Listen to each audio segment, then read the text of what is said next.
Yeah, yeah. All right, everybody, welcome to my next episode of Chameleon Cuts. Today, I have a very, very special chameleon with us, rocking all of her shades, Michèle Vice. She's an Emmy award-winning songwriter, a #1 hit music producer, and music publisher, and arranger, and educator, public speaker, and more. She has had over 5,000 songs placed in all types of media platforms all over the world. And today we're going to talk about all of Michèle's roles and how she does it and what her journey has been and how you can do this too. So welcome, Michèle.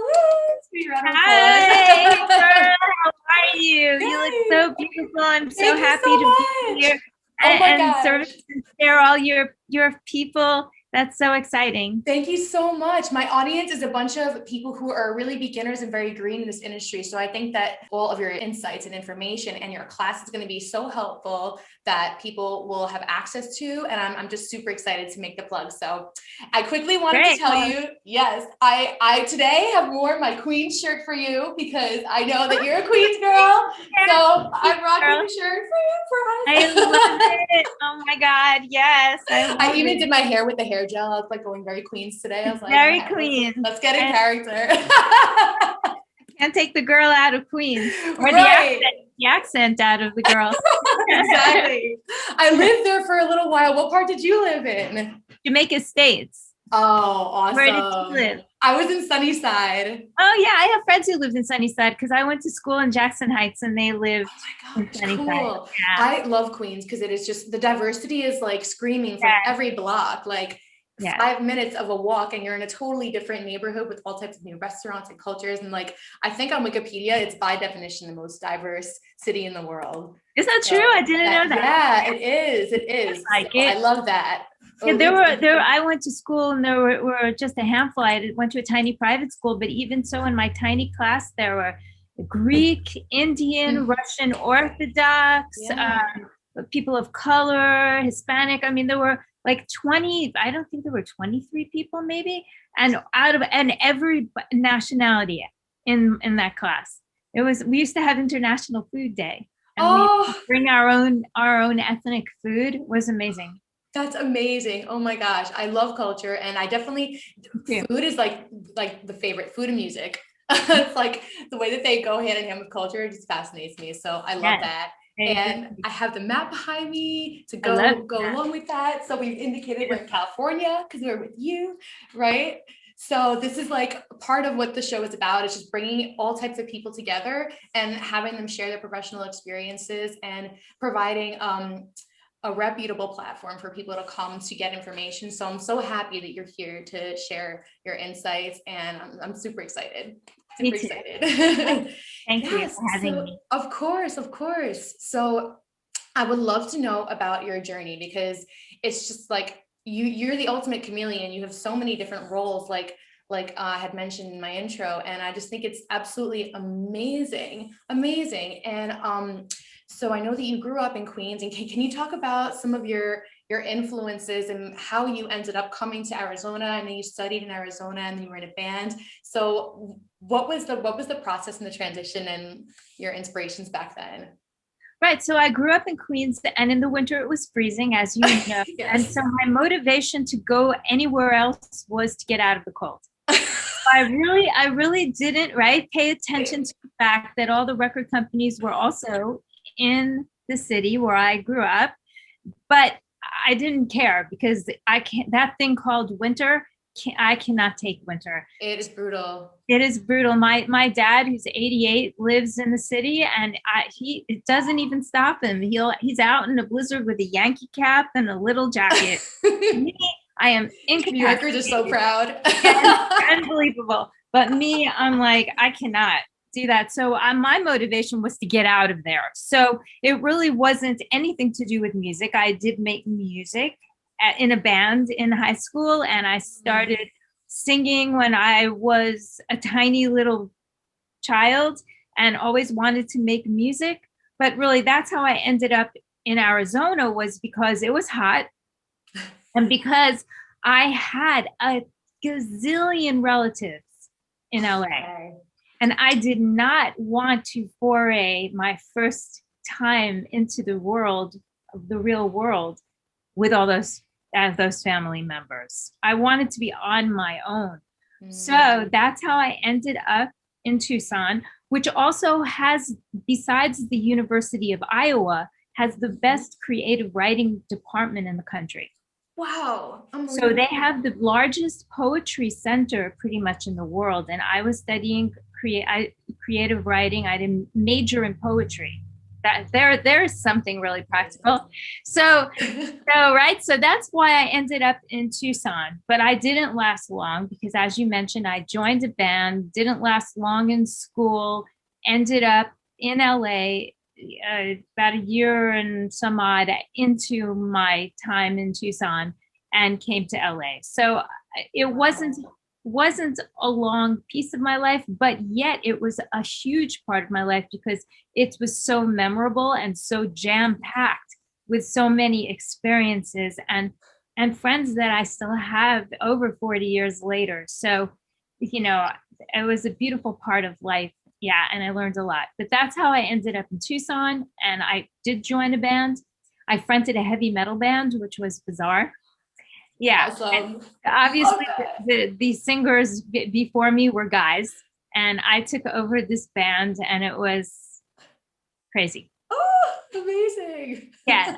Yes, I was singing Back in Black. Yeah. And I was just screaming for hours a night. And it was like amazing education. Wow. Mm-hmm. So how did you end up like departing from that and going into LA? Well, when I departed, my father was here on business in LA. By here, I mean in LA. My father was here on business for a little business trip, and he sent me to come hang out with him. And so I did, and that was for a few days. I went back to Tucson, quit the band, and moved here immediately. I had $57. Wow. So that's all I had. I had $57, and I had a trunk, like a camp trunk with some stuff in it, some clothes in it. I basically lost pretty much everything I had in Tucson because I had storage with a friend who didn't pay for it. And it got everything I possessed was pretty much gone. Wow. And except for a little bit of clothing. And I had $157, but I had lost my plane ticket. So I had to buy another plane ticket, which left me with $57 in cash. That's all I had when I came here. And a dream, right? Like we all come here, right? I had a big dream. Wow. To make music as my career. That is amazing. Like it's such a part of coming to LA. It's just like get ready to get rid of all your possessions and like be okay with that and just be totally stripped down to, and that's a whole thing in itself, right? Of journeying to LA and like just getting here. It's like people wait for, I need this amount of money or I need it to be this right time in my life. And it's just like, you've got to just throw yourself into it, I think, because you'll just end up waiting forever, I think, right? Right. Well, that's a great observation. And that I tell my students things like that all the time, because like you can compile all your catalog and you can make everything neat and tidy, and you can do this before you send a song out, and you can do that before you play a gig. Exactly. It's all the same. I'm not like that. I'm just diving in, because I think it's right. We just have to go for it. And I just saw an opportunity, went for it. My band were very unhappy with me, which I will say I probably wouldn't do again. As a person of some wisdom and age, I probably wouldn't have quit like that because it's not polite. It wasn't very polite of me. We had bookings, and but I was young, and I just had this desire and dream. So yeah, and you have to follow your heart, and yeah, stay true to yourself. Oh right. my gosh, it's so amazing. It's just okay. So you came to LA, and I need to just hardcore fangirl you for a minute, if I may. So the songs that you've been a part of, Michèle, like you've in so many ways written the soundtrack to my upbringing and to my growing up. I mean, just to name a few of the programs that you've had songs on: Laguna Beach, General Hospital, Punk'd, Radio Disney, Sam and Cat, Drake and Josh, Super Sweet 16, Sons of Anarchy, Bad Girls Club, the Kardashians, like so many shows that I've watched and always loved to hear the music that was chosen for that. And I always wondered how it all went down. And so we're going to talk about all of that and the differences between being an arranger, being a songwriter, and being a producer, because that really fascinates me. And I know there's vocal contractors out there and musical contractors, and I would love to know the differences between that. But just to finish my fangirl spiel, the song that you wrote on Nick Carter's album, Help Me, oh my gosh. Oh my gosh, I'm so in love with that song. I think on the whole album, and not just because it was a single, because I listened to that whole album. It's just beautiful and brilliant. And oh my gosh, it's such a full circle moment for me to come here and get to tell you how amazing. That's so cool. You didn't tell me that before, just so oh my God. I had said it in one of the Sing Cafe chats. I was fangirling you, but I was like, oh my God, I didn't know you loved the song or knew it. Thank you so much. So, oh my God, of course. You're so, thank you. I mean, Nick Carter was like, I loved him from the band. I thought he was an incredible singer. And that song, I feel like, was so perfect for him. And just the desperation in the song for him, like, help me figure out, like, I'm just on my road to discovery. And like, you know, I thought it was so perfect for him. And that was amazing. And that was an amazing album too, by the way. You had Martin on there and like, yes. Oh my gosh. So he did a great job. He did. And I was honored that he sang my song. It was beautiful. Yeah. Oh my God, I love this song so much. Maybe we can I can edit that in the video, just a little clip of it or something later. and someday for chatting, that song has so much history. That song, from when it started till when it came out, it's crazy stuff on one song. So oh my God, I would love to hear a little bit about it. Sure, songs have journeys. So that particular song I actually had written to a track that was given to me by a team, and it is actually the reason why I don't write to tracks. I've never written to a track again, and that was the year 2000, 2001, somewhere around there. I wrote that song to a track. I thought it was amazing. And the people that I wrote the track to in true track writer fashion hated it. Okay. Hated it. And so I said, that's fine. I'm taking back my melody and lyric. And they said, fine, we hate it. We don't care. So, okay. So I did. And then I picked it out on a guitar, and one of my collaborators who I ended up finishing the song with said to me, do you have anything hanging around that you've never finished? And I said, yeah, I have this. I really like it. Let me play this for you. So he never heard the track, and what it sounds like does not sound like the track. So I played it for him, and he said, I love that. He said, let's work on that. So he added a bit of the pre-chorus and the bridge. That's all. The song was done except for that. And then we produced it. And so then, right now, that's how that song started. I'm sorry, the bridge, you guys. Oh my God, the bridge. Yeah, the bridge is awesome and beautiful. Oh, goosebumps. Yeah, thank you. So we, so anyway, we did that, and then I pitched it. And because I pitch, right? You know that everybody I pitch songs. So I had pitched it, and 5 major record companies fought over the song, and I've had that happen before as well. It's really ugly, actually. And so everybody wanted to cut this song, and one company wanted to cut it so badly, but their artist was brand new, and their artist had no track record, had no band yet. So he was wanting to cut the song on an artist that really didn't exist, on a band that didn't exist. So I turned that down. And I even remember the minute exactly. I was actually in my father's apartment, sitting on his bed, hanging out with him. And this happened, that this guy called me screaming and said to me, you know what the problem is with that song? It has your name on it. Yeah. So that's how ugly and vicious the battle got over that song. And of course, I gave it to Jive Records for Nick Carter because it's Nick Carter, right? It's the Backstreet Boy. Carter. Oh my God. So for sure. Okay, so now Nick cuts the song, right? I know nothing except that one day, maybe 3 months later, I'm driving in the car with my husband and I hear it on the radio. What? Yeah, I hear. So when I got back to the house, I emailed the A&R guy saying, I just heard the song on on the radio. Is that possible? And he emailed me back one word. It was yes. That was it. So I wrote him back again and I said, is it the single? And he said, yes. Okay. That no thank you, no party invite, no nothing, no CD, nothing. That's wow, what the life of a songwriter is, right? It just summed it right up. But that's the trajectory of that song. Wow, Michèle. And then it was really funny because one day I actually, well, a lot of days, I would call Kiss FM, the big radio station, and they played, and it was #1 on their playlist for like weeks and weeks and weeks. And this guy, Rick Dees, who was the DJ, who was so awesome, he was playing it, and it was, JoJo on the radio, and like, oh, well, I called in. Well, this is so funny. I'm driving, and I called in one day just to request it.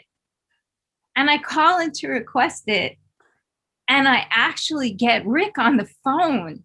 And now I'm so embarrassed that I didn't say who it was. And I won 4 tickets to Lowry's restaurant, and I never claimed them because I was too embarrassed to say that I had called it to request my own song.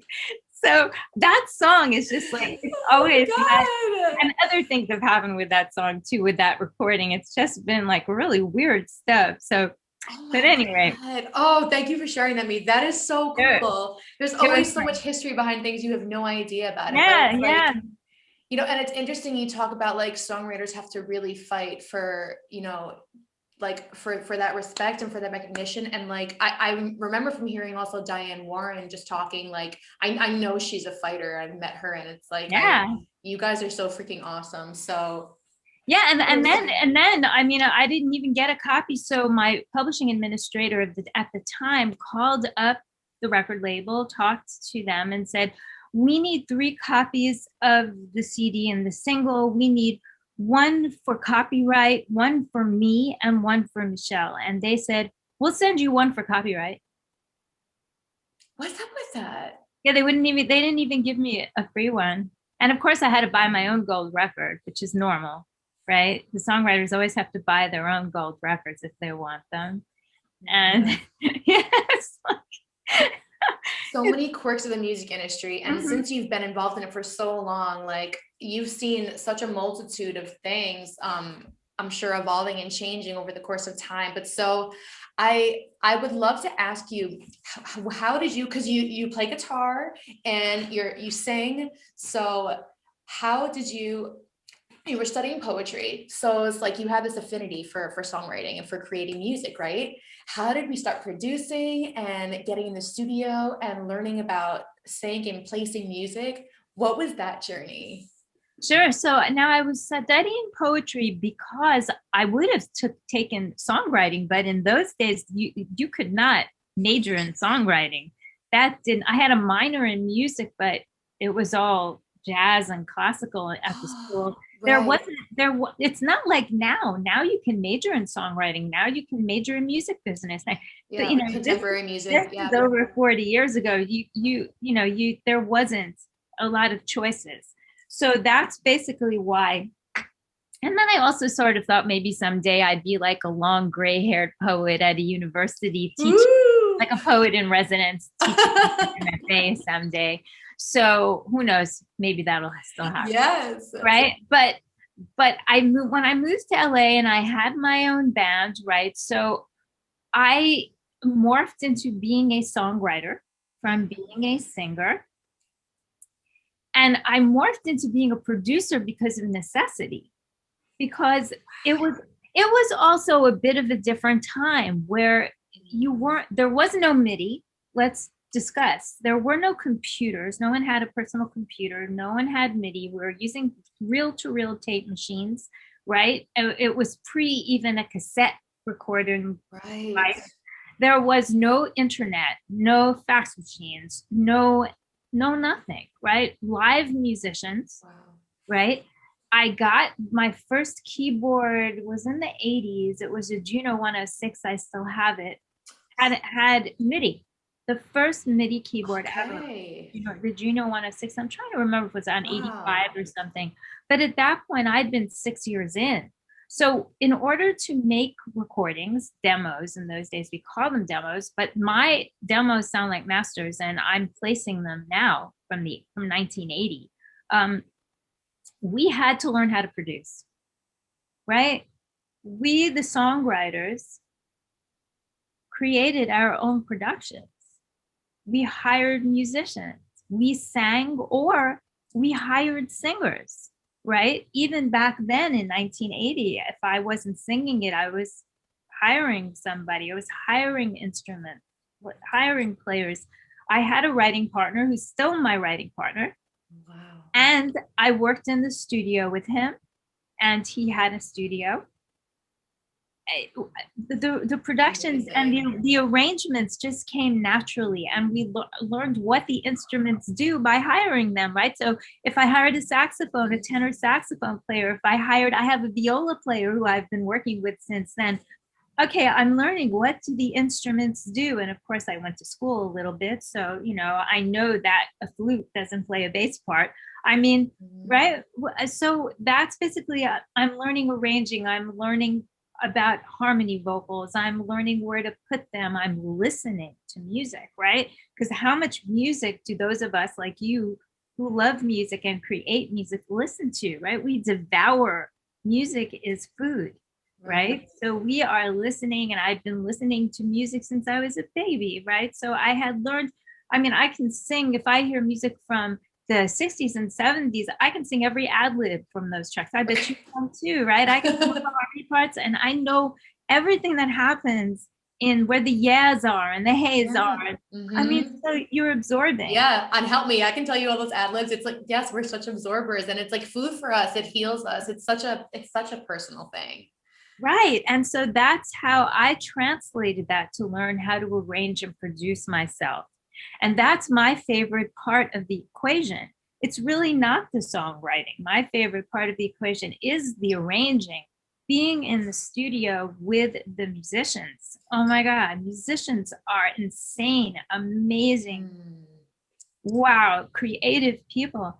And that is the difference. The difference between arranging and producing is basically the arranging is, let's just backtrack and say, at the musicians union considers the arranger a musician, but does not consider the producer a musician, because the arranger is the person who is responsible for creating all the musical parts, arranging them. So they don't have, even if I go and say to the bass player, I want you to play boom, boom, boom, boom, boom, boom, I'm arranging, right? Yeah. But the typical definition of a record producer is the person who watches the budget, the person who hires the players, the person who comes in deadline, the person who oversees the project. But the definition of a record producer is not the person who's the creative individual, the arranger. So that's what the musicians union delineates it that way. And that's why producing and arranging are such separate skills. Right. And now we just call it a producer, which is okay, but it's really the arranger who has you in my studio and is dictating you and dictating, let's put a harmony here, let's do ad libs here, and allowing you, of course, leeway because you're the creator too. So if you're singing in my studio and I'm producing you, I'm also allowing you to be you. But it is my job to make sure that all the parts I get, that I hear. And so that's how that happened for me. Was really, I just morphed into the job because of necessity and loved it. And of course I have other collaborators from the same era who do not do that because it wasn't their passion. Their passion was maybe being a lyricist, or their passion was writing the melody. It doesn't matter, right? Nothing's better than anything. It's just what we trip into. So that's what I morphed into. That's amazing. You're a total chameleon and a visionary, I think, more than anything, because to compose as much music as you have. Like, I think that you have visions of ideas and like getting to bring them to life. I mean, I can feel you so much that like you're a visionary, and like you just thrill and thrive off of being able to bring these projects to life. And I think that that's so beautiful and magical. Like, that's what it's all supposed to be about, aside of all the tough admin stuff that, you have to go through, and like setting up arranging the sessions and just going through all the technical stuff. Maybe you have to also like use Finale and do all of the work setting up the sheet music, depending on which musicians you work with. But I mean, I think those moments, like, yes, so glorious when you get to connect with other musicians, like you said, like they're so cerebral, and then they help give you like ideas, and then you play off of each other, like, and it shows in your music. It's amazing. Oh, Thank so you. cool, Michèle. Well, I Yes. love it. I've had many, many collaborators, hundreds in my career, but I do have a main collaborator, Larry Treadwell, and we've been working together now for 40 years. This is our 40th year. Larry is an amazing musician and guitar player. And I always say, sometimes I'm in the studio with him and it makes me cry watching him play. Just I get lost in watching him play, because he's been doing this. He's even more seasoned than me, and he as opposed to old. We won't use the word old, but we are old, and it's fine. But you know what I mean? It's always new for him when he plays. It's never old. It's never like, oh, I've been doing this for 60 years, and it's just like he plays, and it makes me cry. The emotion, the care, the execution, the incredible talent of this human that and I feel that, yeah, it's amazing. And I feel that with so many musicians who come to play, like, wow, it's incredible, because of course, it's an instrument that I don't excel at if they're playing something, and I'm like, wow. That's what it's all about, is those magical moments, right? Oh, yeah. And like my husband, even, because you would appreciate him, because he's amazing with harmonies. He's amazing with vocal harmonies. And I always have him come in when I'm producing, to come in during the harmony sections, because I don't have as great of I know where I want the harmonies, and I know I want him above, I want him below, I want him here, but he can come up with parts that his gift to do that is such a gift, right?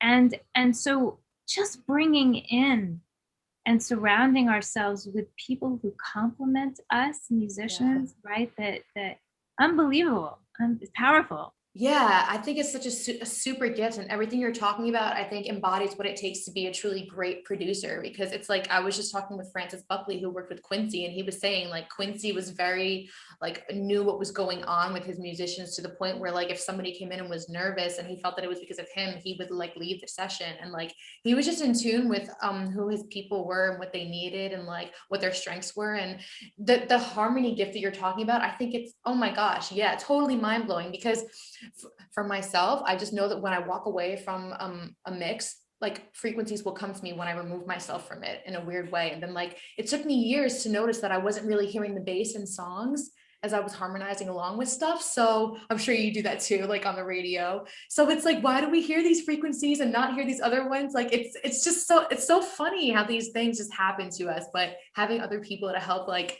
yeah, for sure. Because like when I play the bass, actually my writing partner says that I miraculously avoid the root. That's what he says when I play the bass. Like I hear a melodic part, but in the bass register, but I won't hit play the root. And like he finds that like so fascinating. And once an A&R guy like went through one of my recordings and was just going on and gushing about the bass part that I played on the keyboard.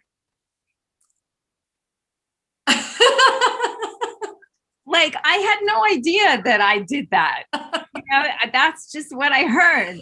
But and he was giving me all of the parameters and musicality of this part, and that was you're like, I'm just like I have no idea. I'm sure like musicologists could psychoanalyze like why we maybe think that, because of our vocal register, or who we're used to hearing Western music or whatever, like that goes into it. That would be fascinating to dive into. But it would be, and this was that, and it was unbelievably fascinating, but I was lost. I really had no idea, you know. Wow. And yeah. And that's like that's the beautiful thing is when you get to discover all of these things from working with other people and having a team around, like that's why it's so important to, you know, share the wealth and just it's always a learning process, right? We're all always students of everything, especially in such a dynamic industry. Oh yeah, So we want to keep up with styles and genres. We want to listen and hear what's going on, right? And I mean, I worked on a soap for 18 years and I was asked constantly to write something like something. And I'd be like, I have no idea how to do that. I don't know who that artist is. I don't know what that genre is. And I would never say that, but I'd go study and I'd listen and listen and listen. And I'd grab my collaborators and I'd be like, listen, listen, listen. We have to do this. It's due tomorrow. You know, I'd have overnight. That's it, to FedEx that write, you know, record it, mix it, master it, send it in a not even 24 hours. And I'd have to learn the genre. So, you know, we have like being chameleon, like your brand, you know, we have to be chameleons. And that helped me learn as well so much about production and isolating. And, you know, if you've sung in a cover band, I would assume, done sure. Right? You've all done that. When you're in a cover band, I think you learn so much as well, because usually you have to learn songs so quickly, right? Because there's new songs come out every single day, and you're having to learn them. And every person in the band only knows their parts. Like, it's the weirdest thing how, right? The guitar player doesn't even know what the bass player is playing, doesn't know what you're singing, has no idea what the words are, because he has to learn so many songs so quickly that he's just honing in on playing that guitar part. Right? The bass player can only play his bass part. He's really not paying attention to anything except maybe the drums. He has no idea what I'm singing. He has no idea what the song's about. Right? If you have to learn songs that quickly. So it's really an isolating kind of thing. So if you're the producer and the leader of the band, you have to know everything that's going on. Right. So you really get to pay attention to what all the instruments are doing and playing. Right? Yeah. But I don't know if you found that, but I found that in my band all the time, that they only could play, they only knew what their part in the song.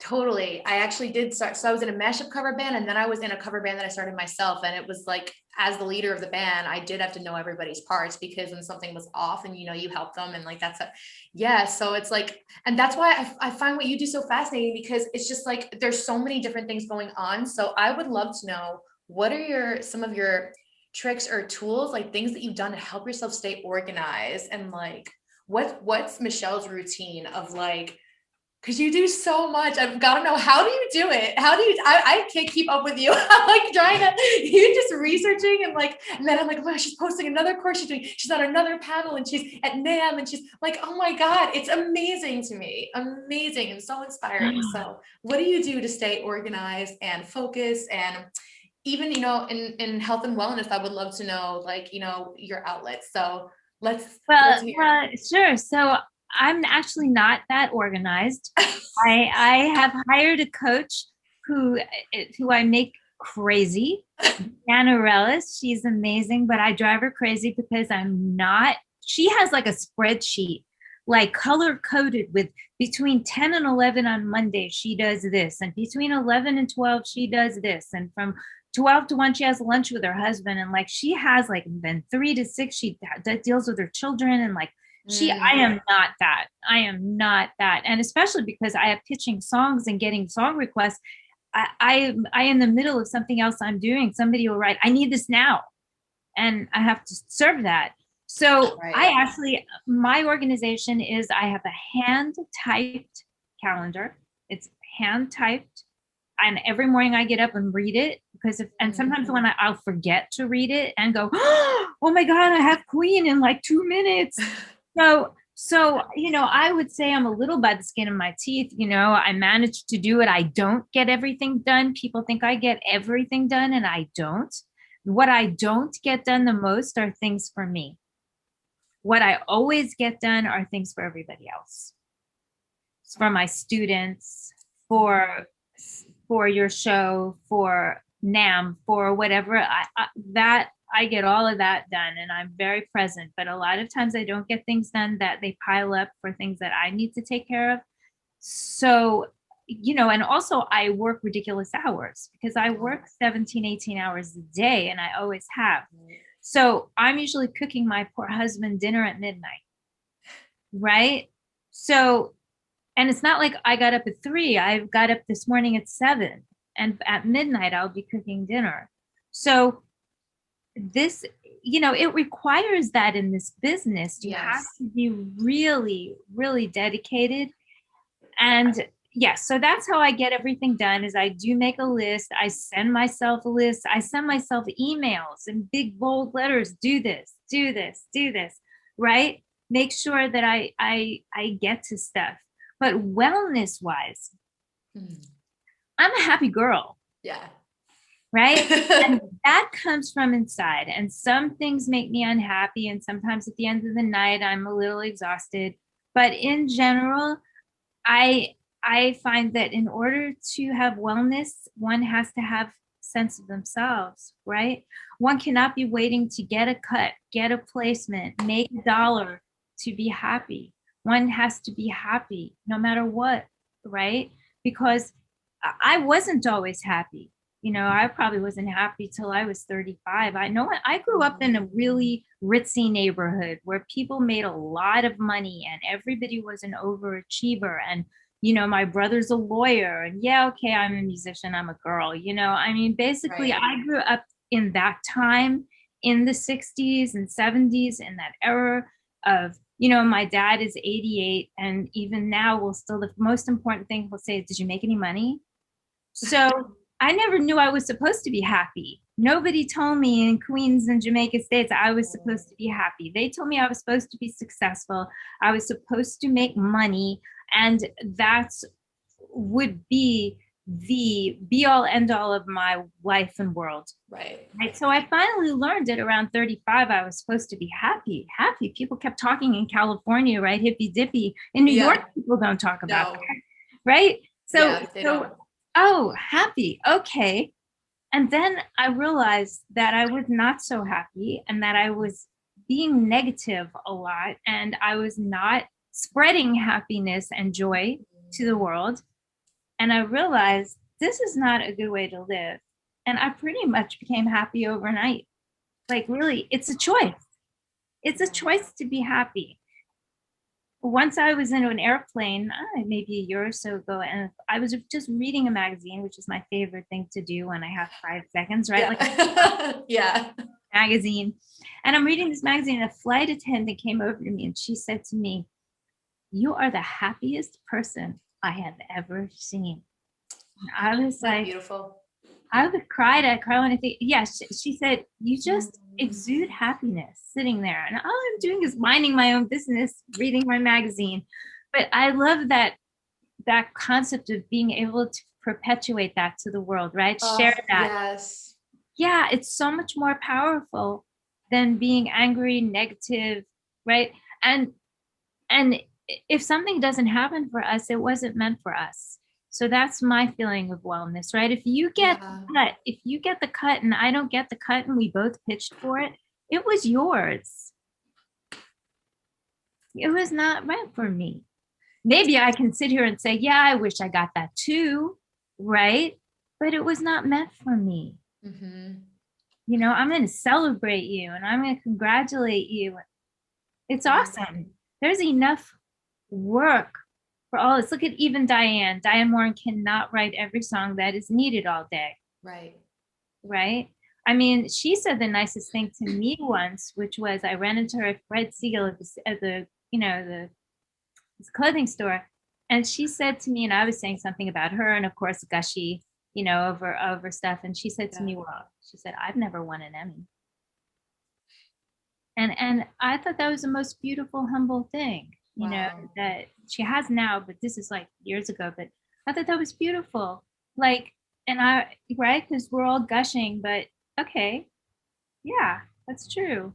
So Yeah, it is amazing. And I think that what you're talking about right now, this comes with so many years of experience and evolution. And I think that my viewers are so lucky to get to hear this right now, because it's like there's so many perceptions and stigmas about like what's supposed to happen once you get in this business. And like society tells you like, oh, you know, if you're in the music industry, like, and you're not going to make money right away. And there's just so many things already like going against you. And then like if you come to these I feel like just evolutions of like self-happiness and like, you know, understanding like this gig wasn't for me or this wasn't the right fit, and just like being accepting of those things, but also being able to figure out when you're supposed to fight for it's like finding that happy medium and balance, I think, Michèle, right? It's just like you know, you sound like you have pure happiness, like you've come to the point in your life where you're just like, what will be, I will do my best, but I will not preoccupy myself like with like I should have got that or this and that. I mean,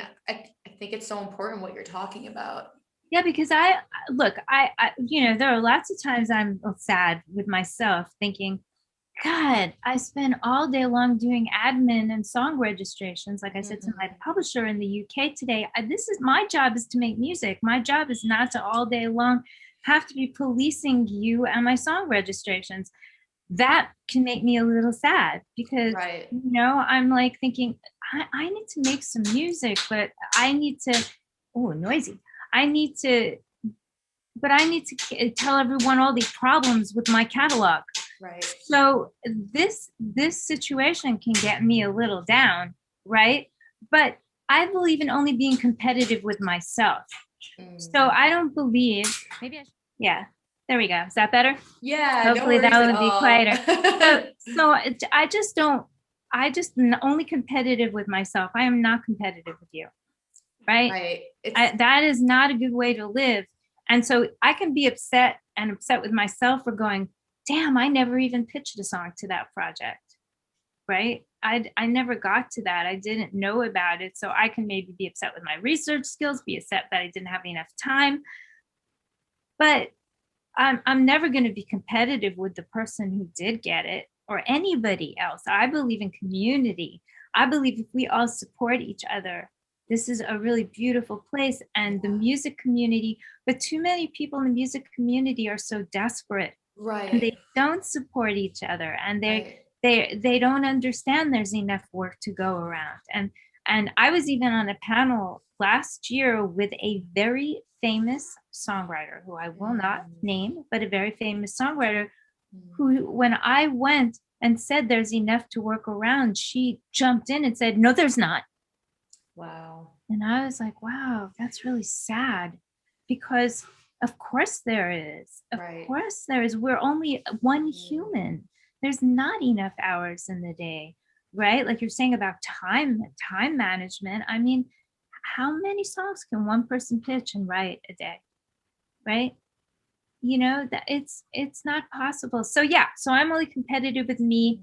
I'm happy, and I'm trying to help everyone else spread that around, you know? That's so amazing, Michèle. Oh, and talking about the fact that you are a creator at your roots and at your core, right? So when doing admin stuff, and it's like, guys, there's a lot that goes into this. It's not just making music. It's how do you make a business?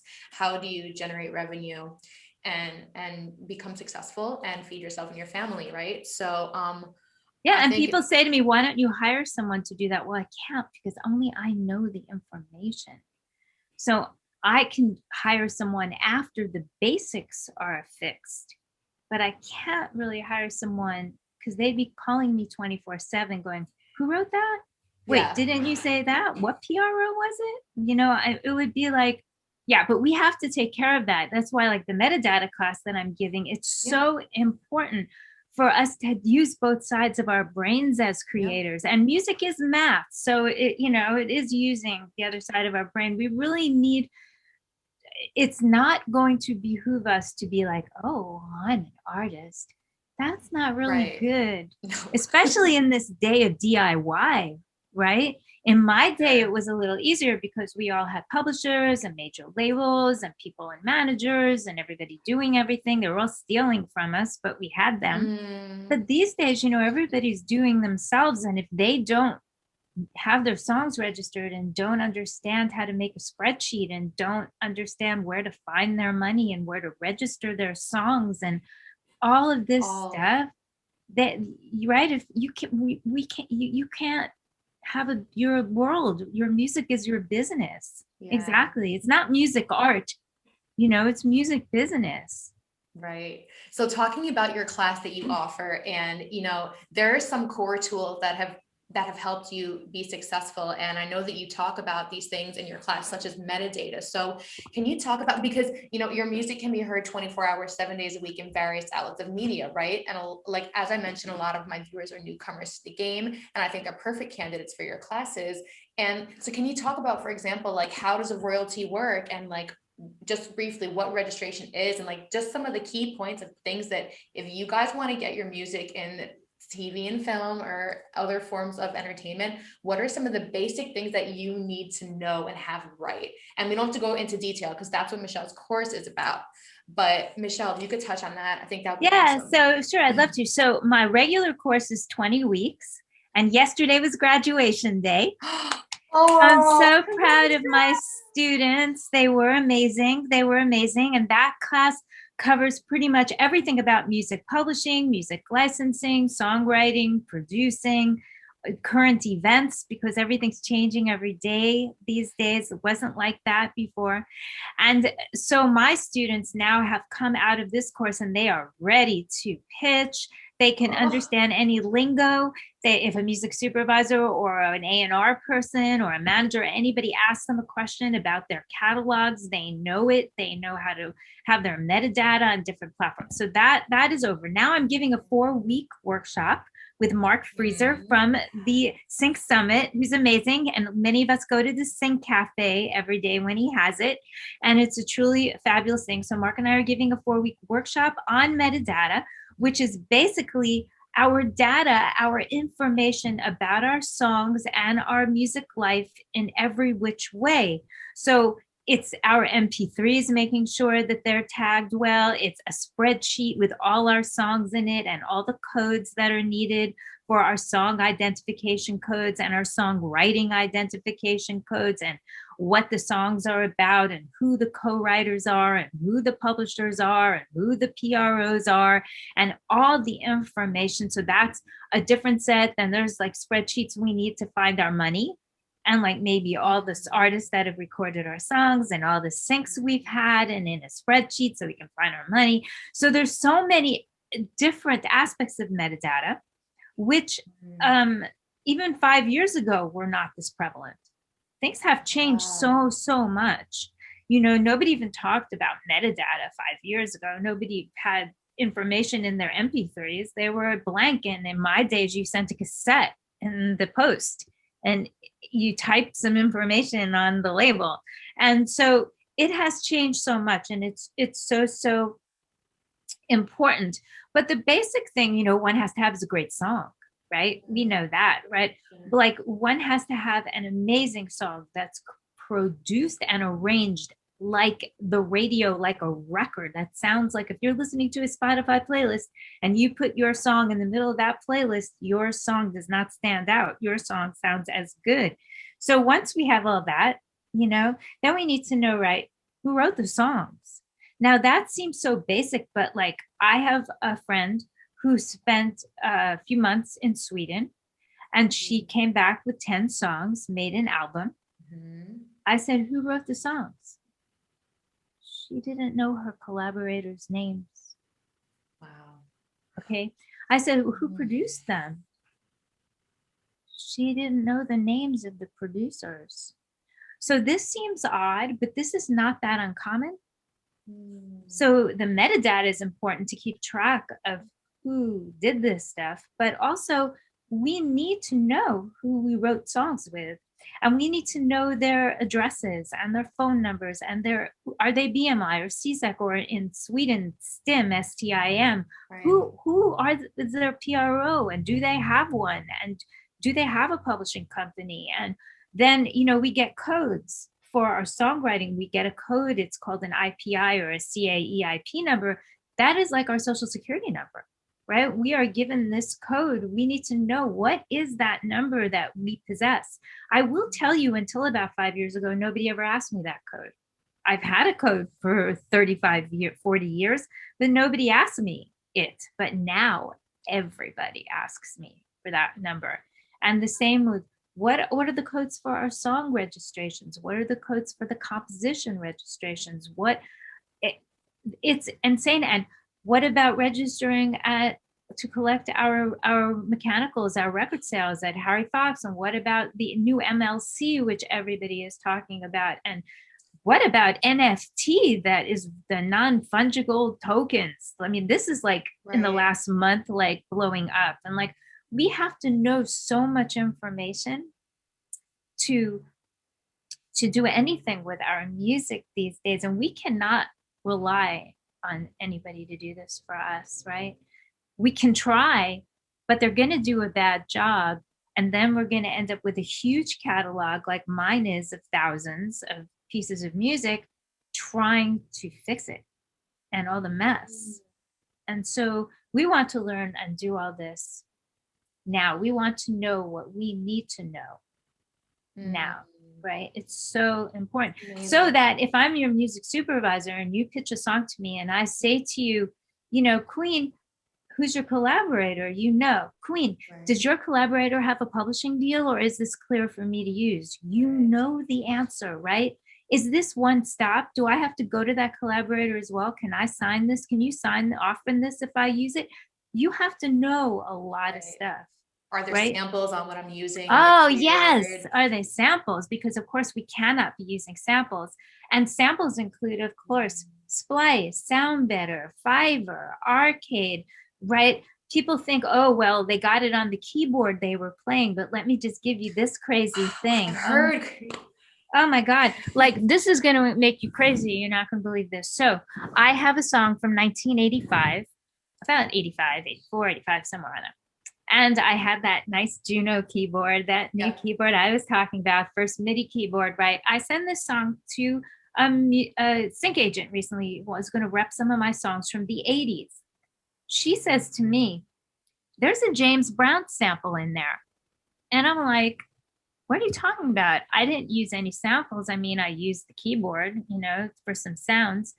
As it turns out, that James Brown holler that's in that keyboard, stock in the keyboard, is not usable without being cleared as a sample. Okay, so who would know? Who would know? Who would know that you can't use, but you can't even use maybe what's stock in your keyboard. So we have to be so careful. I had to go, well, my husband did it for me. He painstakingly, it was in every bar, that sample, and he deleted every single bar and replaced it with a kick drum. But every single bar that sound was in. Yeah, and thank God we could even do it. And I did it because the sweet guy at Warner Chappell who does clearance said, I can, you can give a half of the publishing to James Brown's estate, no problem. He said, they're actually nice about it. He said, or maybe you want to try to get it out. Wow. Or I wouldn't have even considered trying that. But the whole point is, samples are like all over the place. I don't remember what song it was, but my husband was just telling me something about, it was like a chord sample. And I don't know if it was on a song by the Doors or it was some sort of keyboarding solo, but the same exact thing happened. They went after him and they were like this, and he was like, I just had found this sound on my keyboard. I didn't even know. Maybe it was from Ozzy Osbourne or something. We were just having a conversation. So you saying this, I'm just like, wow. So it's like, you have to be so careful. And so careful. And then even it happened to me on another song that's been out since 1996. It was a hit with the artist Irene Cara, who's an old soul singer. And the song has been out for years. And a music supervisor pointed out to me 2 weeks ago that there is the X-File theme in the intro. Well, I never watched the X-Files, but my co-writer and I, and co-producer, we used it off the keyboard. Now I'm freaking out going, but this has been generating income since like 1996. It's been out for decades and it was a hit. And like, no one has said anything to me. Well, so now I do some research and I find Mark Snow, who composed the X-Files theme, and he lifted it from the keyboard as well. Wow. So it seems to be okay because we both lifted it from the keyboard where it was okay. But is that hysterical? It is. It's unbelievable. I mean, because he too is like going, where was that from? And he's like, I don't know. I just lifted it off the keyboard. So, oh my gosh. but you never know in that sense that, we got lucky that one was okay, but that James Brown one, or just like you were talking about, Ozzy Osbourne, was not okay. Yeah, we have to be super careful. It's something. Oh my gosh. Well, this is why it's important to take class with Michèle, you guys, because I mean, there's so many little things like this that you just don't want to miss out on, and you don't want to come across as unprofessional. And yes, and Michèle and Mark are amazing. I still can't believe. So Michèle, I had that contract that came into me recently, and you somehow took time out of your insane schedule to help me out with that. I still just like, she just, oh my God, just thank you so much. Your kindness. You're welcome. You're such an amazing person, and you're welcome. Yeah, so I want to help just like you do, because I don't want people who don't know what's going on to sign something that's not good, and also to go like spend $500,000 for if I can help read it. You saved me so much trouble, and you taught me in the process, and I just appreciate that so much. And it's just welcome. Oh my God, it's such a nod to everything you're saying about like how it being in this music industry, like you want to promote that positivity of helping each other out, because I do think that, like you said, there is a lot of negativity and darkness in the music industry. There is, and because people are sad, and creators are naturally unhappy people, right? We're writing songs to soothe our souls. We start writing songs because we're sad and we have something to discuss, right? Sure. We're not writing songs because we're happy. And so that so many people, like somebody was saying to me the other day, how, songwriters are psychotic. They are. Oh, that's right. I was mentoring on a panel, and the publisher who is with me, she said songwriters are psychotic. They are. You have to be. I mean, and one therapist once told me that he thought that performers were so insane he couldn't counsel them. So he couldn't give therapy to a performer, because he said anybody who wants to get on stage and expose themselves to millions of people like that, he said there's something so very wrong with them that even I, as a trained therapist, cannot help them.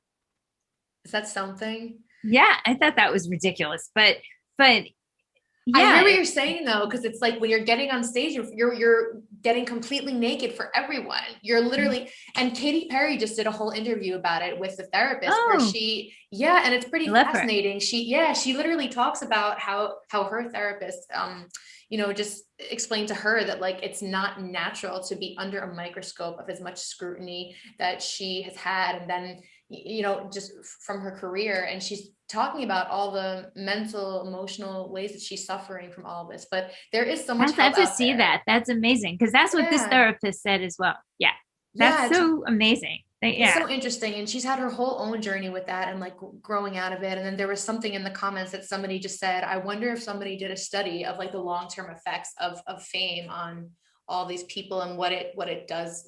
I mean, everybody deals with it differently and takes it in strides and everything, but I mean, I think it is, it's another conversation that's not talked about a lot. And I'm really happy that a lot of women, especially now, are coming forward and talking about those societal pressures and the image pressures and all of it. It's coming out now a lot. So, I mean, it's wonderful. And I think that it all boils down to finding your happy inside.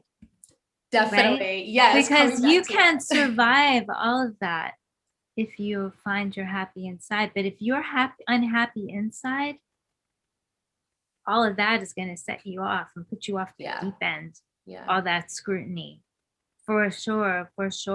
Yeah, for sure. I mean, lots of people don't like me. I mean, I'm really bold. I'm from New York. I'm opinionated. I'm bold. I'm tough. Right? Lots of people don't like that. So was Madonna. And you know what? Right. She's from Queens. Madonna's of course.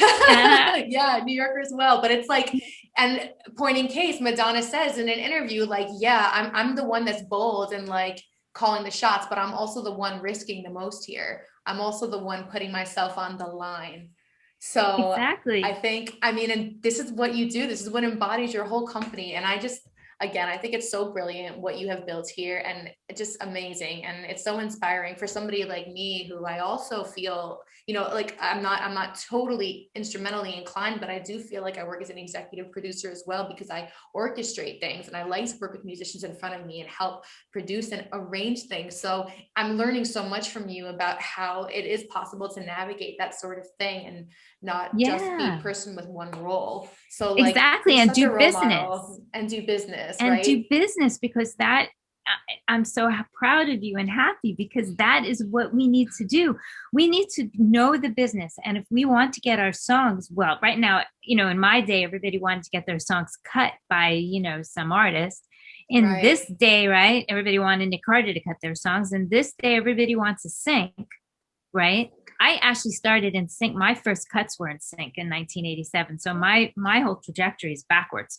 But right, when I was an artist and then I got some cuts, it was sync. Right. So it's kind of weird. But now that everybody wants to do sync, it's still the same thing. In order to get those syncs and pitch to people, you have to do business. You can't just be creating your songs going, oh, some music supervisor discover my song on Spotify. Right. That is not going to happen. Right. Well, that might happen 1 in a million songs, but that is not how we have to be proactive. And so we as creators have to learn how to be proactive. Like, that's why I'm so excited for my classes, that graduated. I graduated 2 classes this last 12 months, and yeah, like 50 people, and they unbelievable know what to do. They know so much stuff. They know how to pitch songs. They don't only know how to make amazing songs, but they know how to pitch them, and how all the business stuff that is so necessary. They're using that other side of their brain. Even a few of them who say, oh, I can't, they're still doing it. They've still absorbed a whole lot of stuff, and that's what we want. I want to see everybody who's a creator doing. I want to see us all understanding both aspects of both sides of our worlds and our brains, so that we can monetize.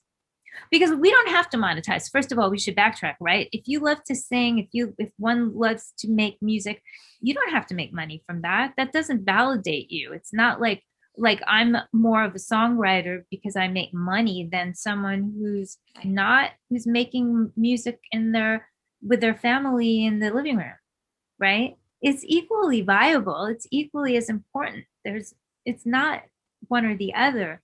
But should we want to make money and commercialize and monetize our music, then we have to learn the business, right? We have to. I mean, it's so important. Yeah. But I want people to know that, because it's not like they have to do it. It's not like you have to, it doesn't validate you as an amazing singer like you are, whether you make money from it or not. Oh, I love this conversation on every level, Michèle. Thanks. So it's fun because I've never really had this conversation. I mostly asked a lot of different things. So this is fun.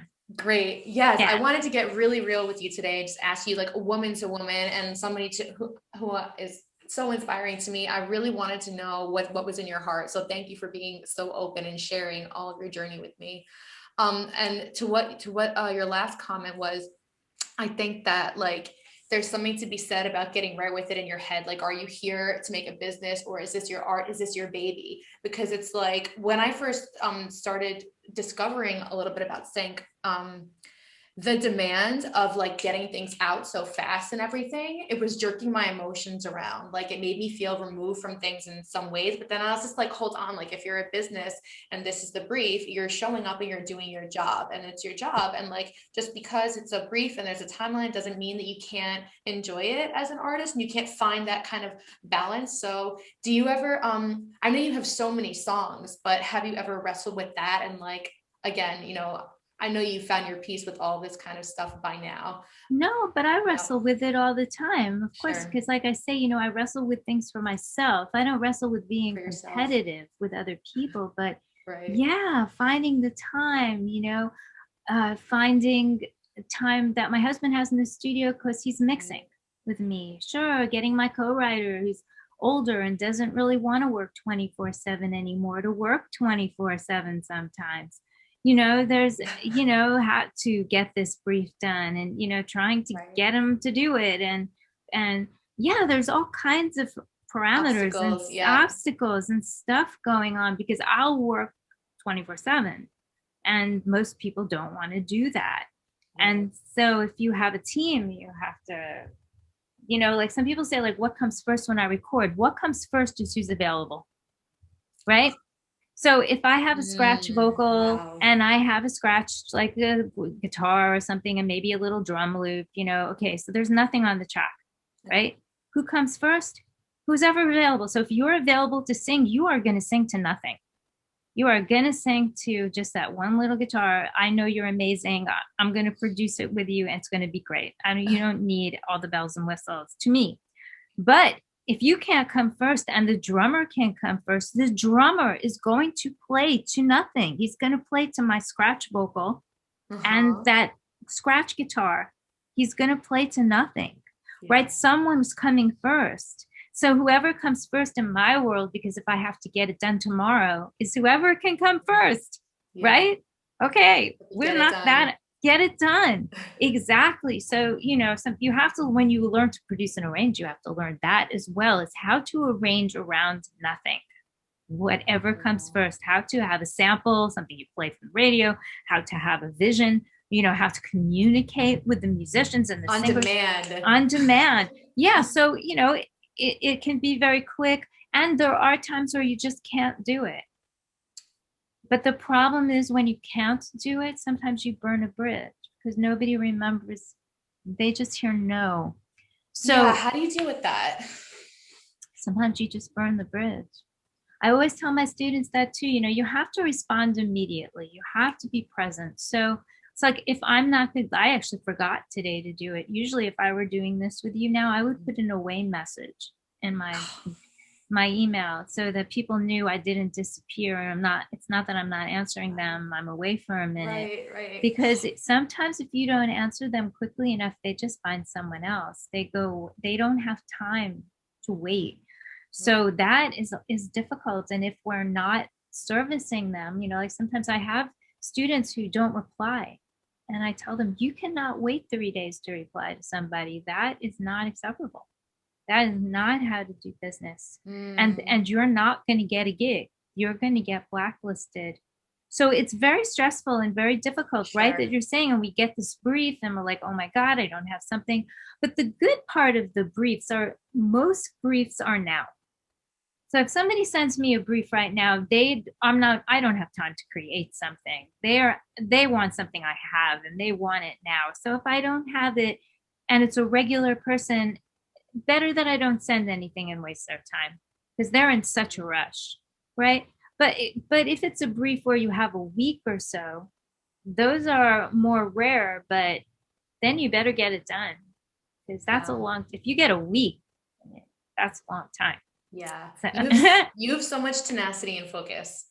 And I think if you had to say what might separate you as a producer and somebody who owns, their own publishing company, what separates Michèle's work ethic or would make you stand out to the music industry? What would you say about you? Maybe I don't make any excuses.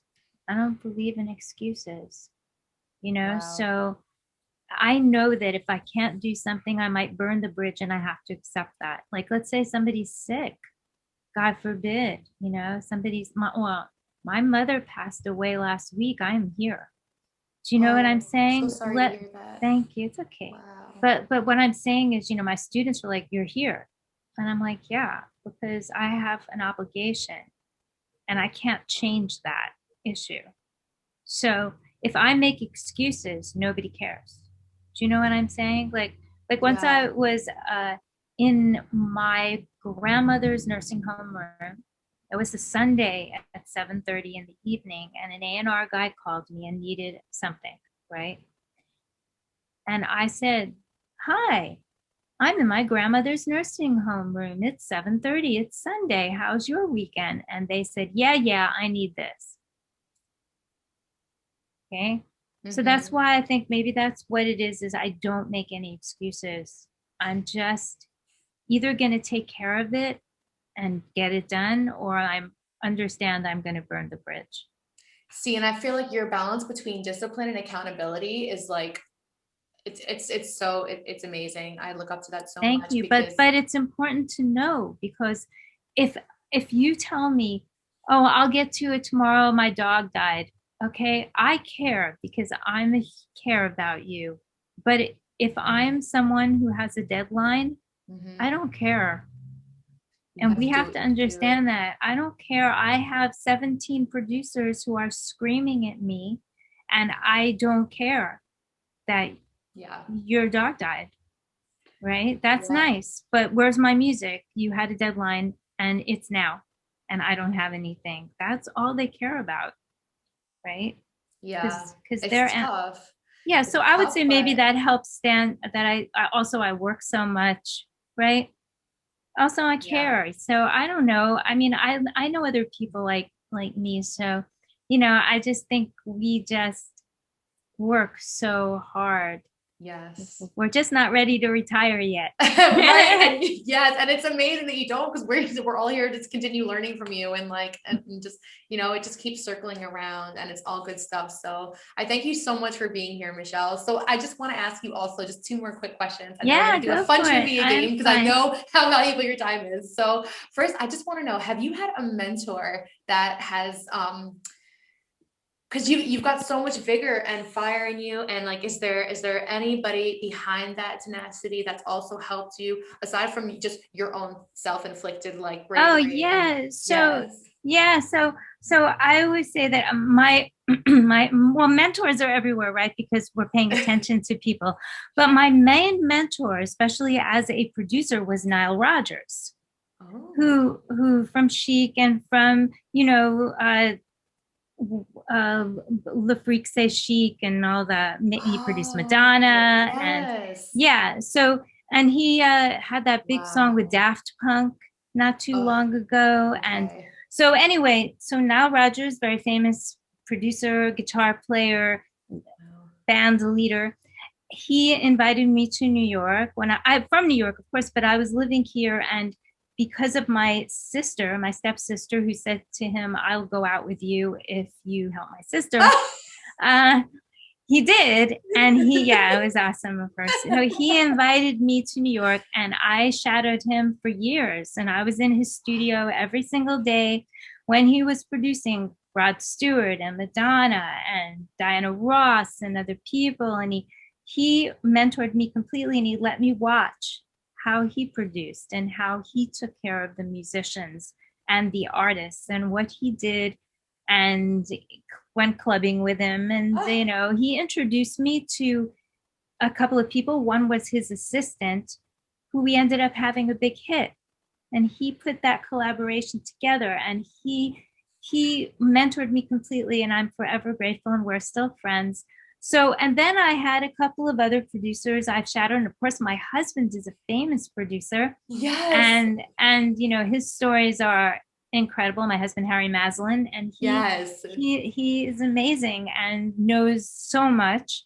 And yeah, so there are people along our way. I really haven't had a female mentor. That would have been nice, but in my Yeah. day, there weren't a lot of females, and there's still only of professional music producers, only 2% are women, even now.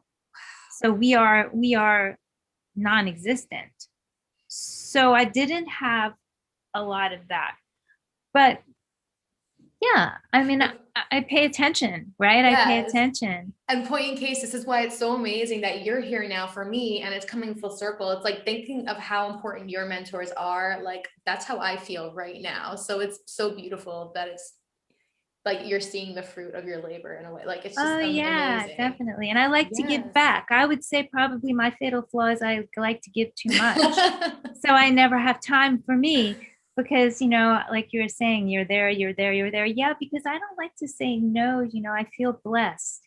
I've had a really blessed career, and I don't like to say no if somebody asks me.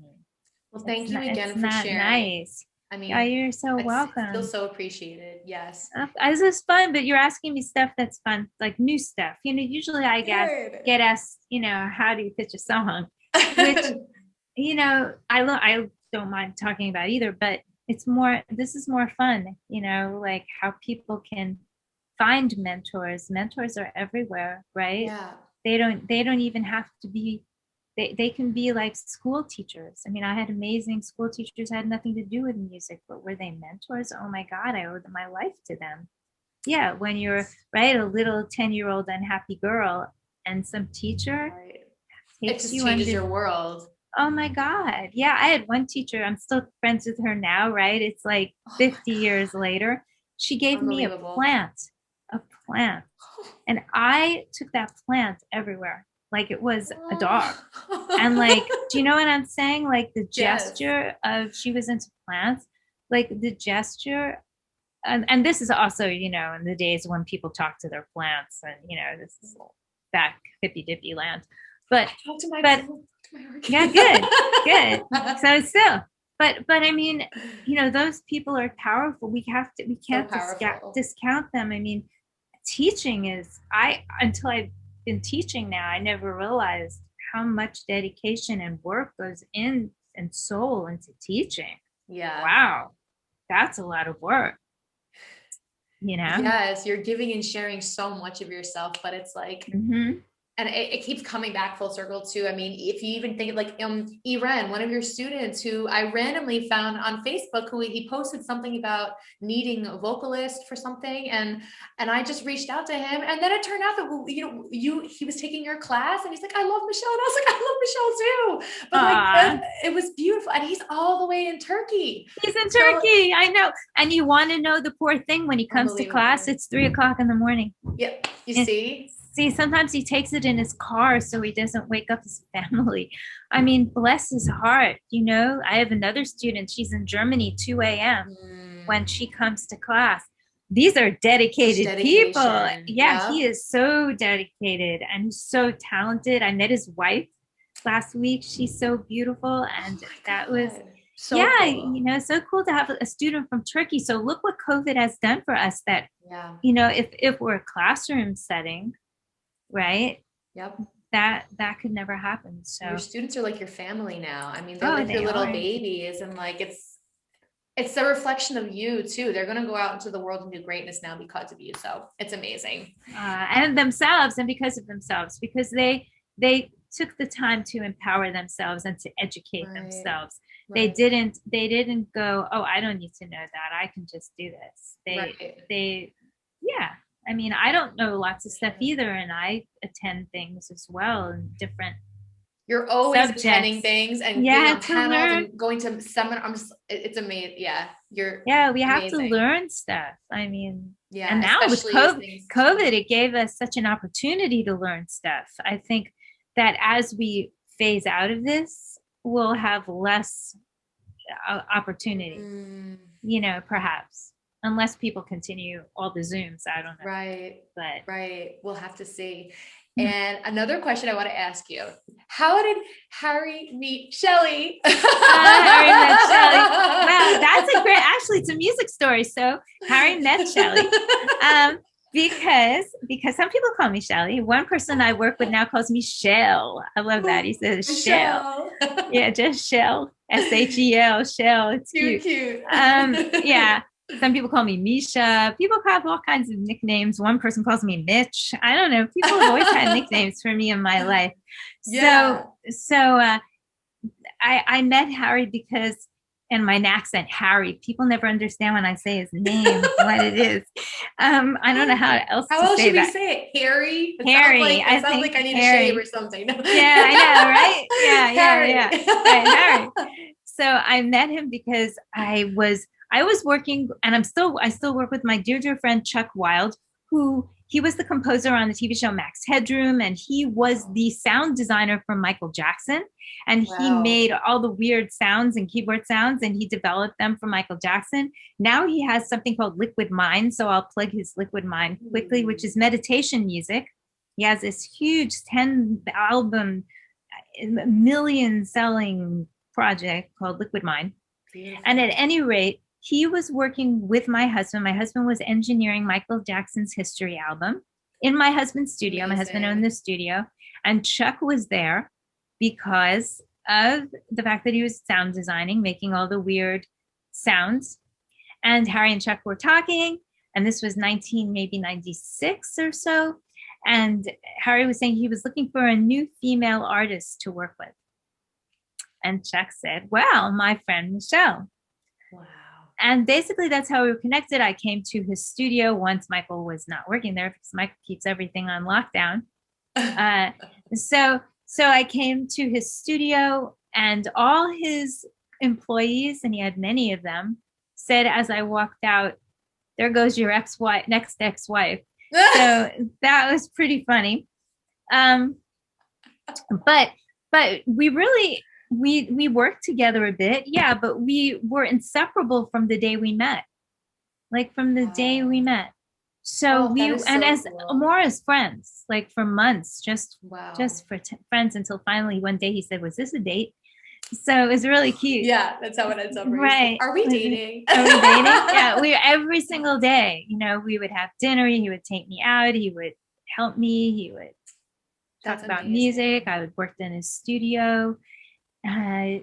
Yeah, you guys are a power couple. I mean, his resume is insane as well. Oh yeah, his resume. People that he's worked with, like, oh my gosh, amazing. Yeah, amazing. And he leaves things off his resume. Like a lot of times he'll say something, send something to somebody to be like, well, what about this? Well, what about this? What about that one?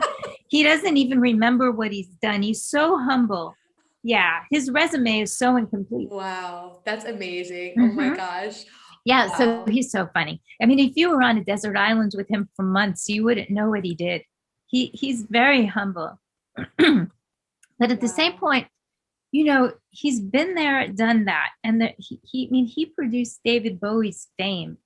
I mean, there's nothing bigger than that. So there are things equal. Maybe you could say on the same playing field as that. But there's really nothing bigger than that. There's really nothing that will ever be bigger than that. So, he's very secure. Do you know what I'm saying? Like he's able to be nurturing, and he's able to let me produce, because people will say, well, didn't your husband produce it? No, I produced that. And he'll be the first one to tell you that. He'll say, I just turned some knobs. But he can do that because, he doesn't need to prove himself anymore. He loves doing stuff, but, it's a beautiful position to be in, don't you think? So cool. But I'm sure it doesn't come without a lot of hard work and dedication. Of course, he worked amazingly hard, but he was in a time when he did that stuff that was so much more fun, right? It was so crazy. Yeah. Those times with Madonna and Bowie and Michael Jackson, it's just like the music industry was exploding and just unbelievable. Super amazing, super creative, super upper echelon. We don't have that so much anymore. I don't know, a little, not much. Not really. Yeah. So that's how we met. Thank you for asking. Amazing. How'd you meet your husband? Oh my gosh. So Ozzy is from Sweden. And nice. And we did meet at music school. So he's also a guitarist and producer, and I was studying audio engineering because as a singer I've always wanted to, like you, just like start to have more control and create things, because I wasn't just a vocalist. I've always wanted to be a part of everything, right, and know what's going on and communicate with my engineers and know how to ask for things that I needed. So I was studying audio engineering at Musicians Institute in Hollywood, and that's where I met Ozzy. And and it's funny, he's much younger than me. I'm 32 and he is 23. Oh my God, that's so rare. That's so great. Wow. Yeah. So, my husband, I know. Everybody tells me I'm the cougar, and I'm like, yeah, you're right. That's so cool. Yeah. So that's how we met. Yeah. But that's beautiful. It's thank you so much. And just hearing you talk about the support system and like, how you're both in the same industry, like it's you and your husband are goals. I'm just like taking notes, Michèle. Yeah, he's amazing. He's amazing. He really is amazing. Yeah, and we've been together a long time. We've been together almost 25 years. We've been married over 22 years. Oh my God, that's gorgeous. You'll have to give me all of your other tips for like a strong marriage later too, because How long have you been married? It's been like a year and 6 months. Oh, So, that's so cute. yeah, So yeah, well, we're great. newlyweds. Yep. That's so beautiful. Thank you That's so great. much. Thank Well, you I so went to much. MI, by the way. You probably don't know that, What? but I No, went to I didn't know MI in that. 1987. Oh my It had gosh. just started and it was just one little building on Hollywood Boulevard. It didn't have the main campus. It was this one, it was above stairs up above a storefront. Wow. Yeah. Oh my And it was gosh. called GIT then, Guitar Guitar Institute of Institute. Technology. Yeah. hmm Wow, that is so cool. Yeah. I love hmm it. So what's in the future for Michèle Vice? What can we look forward to? You've got courses, you've got anything else that we can look out for? Yeah, I'm hoping that I'm in the next single with Jonathan Butler, the jazz soul artist I work with, comes out. We just All had one out in right. the last few months that was most added BDS on the jazz radio, R&B radio. So I'm hoping our next one comes Amazing. out soon. It's in progress. I'm excited about that. Wow. I'm always excited for Huge new. congrats on that. Thank you so much. Yeah, I'm always, Yeah. because I still want to write for artists who, record and do the radio thing. I don't only want to do sync, although I did transfer to sync a lot because of the financial aspect of it. Sure, sure. Yeah. So I would like to have a song recorded by Cher. I would say that is my bucket list thing. Cher is my Right idol. I'm in on. love with Cher. And I would love for her to record a song of mine. So I would definitely put that out there, world. And to everyone who Yes. works with Cher, come to me. I want to work with Cher. I'd love to produce her. I just think she's amazing. Always since I'm a little girl, Amazing. she's And you know been what? You my may thing. planted a seed because I know somebody who works with Cher, so maybe Oh, we can talk later and we'll please, see about yeah, that. Yeah. that definitely is Amazing. on my bucket list. And on my bucket list is just Yeah. continuing to serve. Yesterday was my first meeting on the executive music committee of the Television Academy. And I'm very excited about that because I've been trying to get on that committee, on that board for like decades. So I'm very excited to have been appointed to the board, and that was exciting to be on that call. Yeah, so I mean, there's all different. I love doing service, and I love having cuts and syncs, and I just want more. And I want my catalog registrations to be cleaned up because my catalog is a mess. And I really am spending right now hours and hours and hours of misery trying to keep my happy when I see that my registrations are all wrong. So I want everybody here to police their registrations, go in their catalogs, see what the PROs have there because it's insane. Yeah. You got it. You'll get it done. I believe in you. Yes, you can do I'm anything. getting At this it point, done. come on. I'm getting it done. I've had to be very strict with my sub-publishers to get this done. Yes, they think I'm difficult, but and sometimes we have to be difficult. That's all I can say. Sometimes we have to be vigilant and difficult and get our stuff done. But everything is possible, like you're saying, like we're saying. It's all possible. It's all possible. Yes, and Cher will be possible. So yes, she will be possible. Amazing. Okay, so now it's time for trivia, Michèle, and then we're gonna wrap up. Are you ready? This is gonna be super fun. I love doing this. It's like it's nothing serious. It's just some fun random questions I'm gonna ask you. Some are gonna be super easy. Others are gonna like make you think a little bit, but try to not think too much. It's just supposed to generate your organic response. Okay. Oh God. So, okay. Normally I set a timer, but I left my timer in the other room. So we're supposed to go for no longer than 1 minute. I know. Okay. Yeah. All right. I'm scared. Okay. No, don't be scared. No, don't be scared. I made this like especially for you. So, okay. First question is Italian or Thai food? Thai food today. I like them both. I love them both. Cool. Tea or coffee? Neither. I don't drink either. You don't? What's your go-to drink? Water.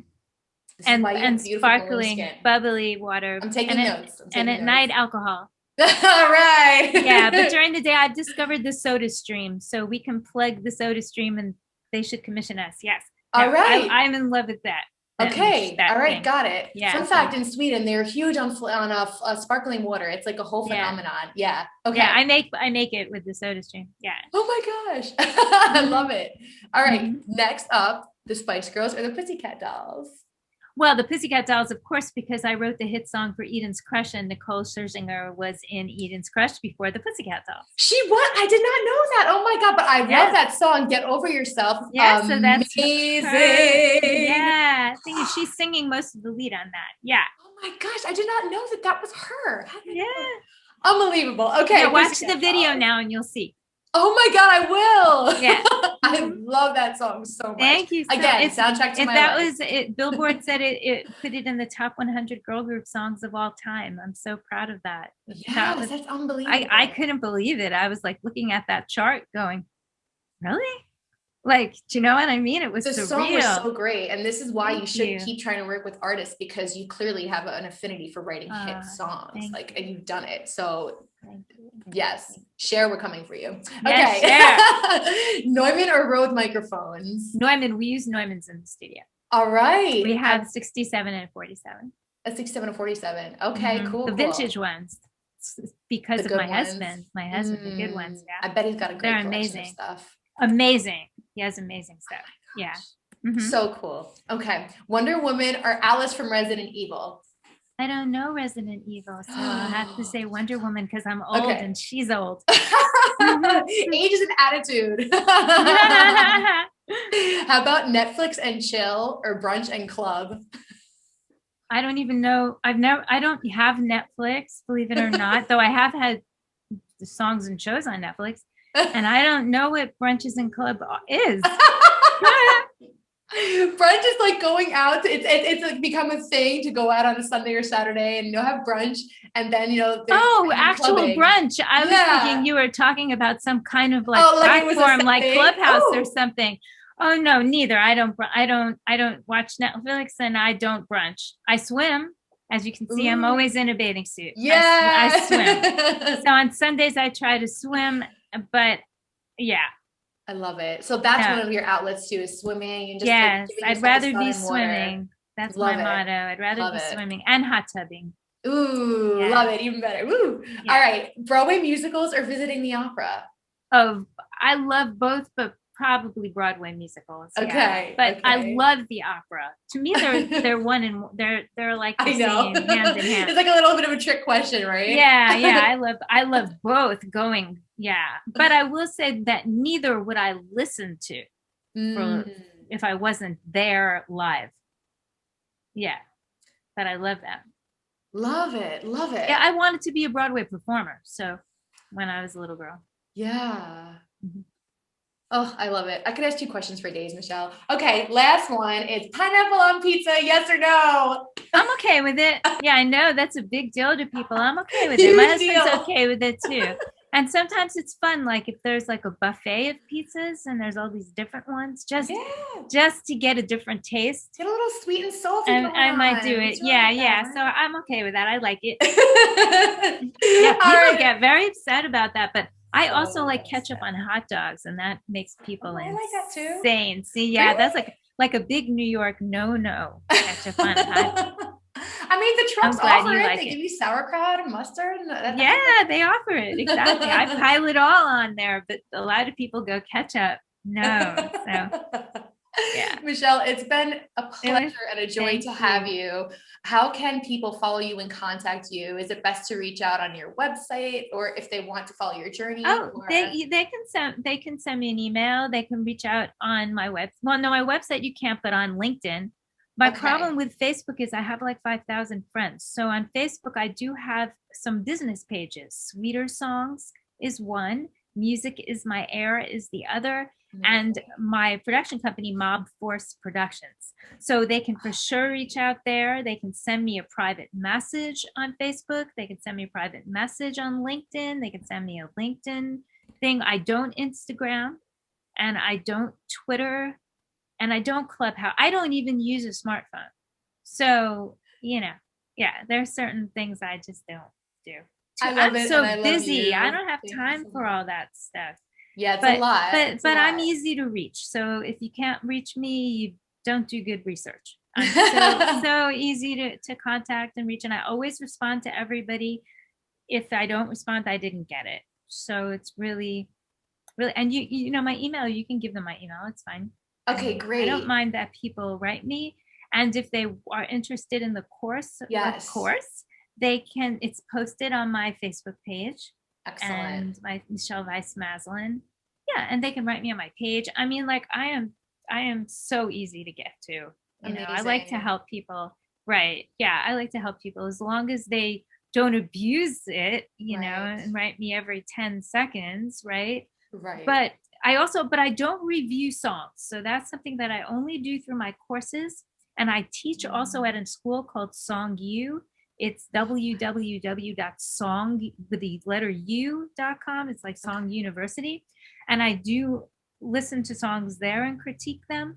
But that's one thing is that I don't do, is it's always come back to bite me to listen to music and critique it outside of my educational platforms.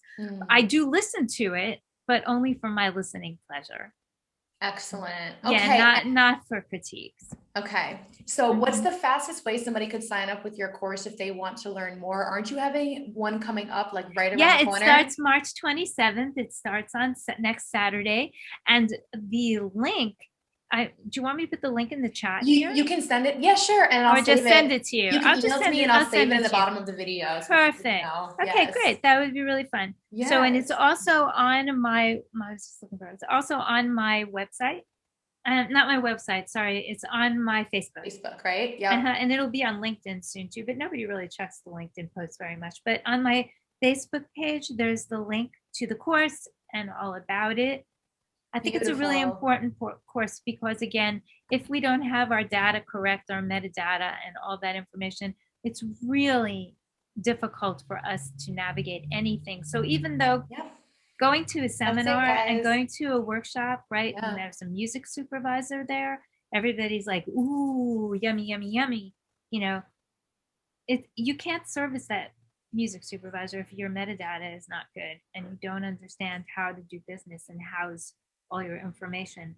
So, you know, this is super important for our careers to know this stuff. It's paramount, guys. And, you know, you'll shoot yourself in the foot before you even get started, if you don't approach this properly and get yourself educated. So be sure to check out Michèle's class. And thank you so much again. It's been a pleasure. Thank you. You're so beautiful. Oh, you're so beautiful. I love you. Thank you for being on my show. I love you so much. Thank you for being here and sharing all of your beauty with us. My pleasure. See you soon, girl.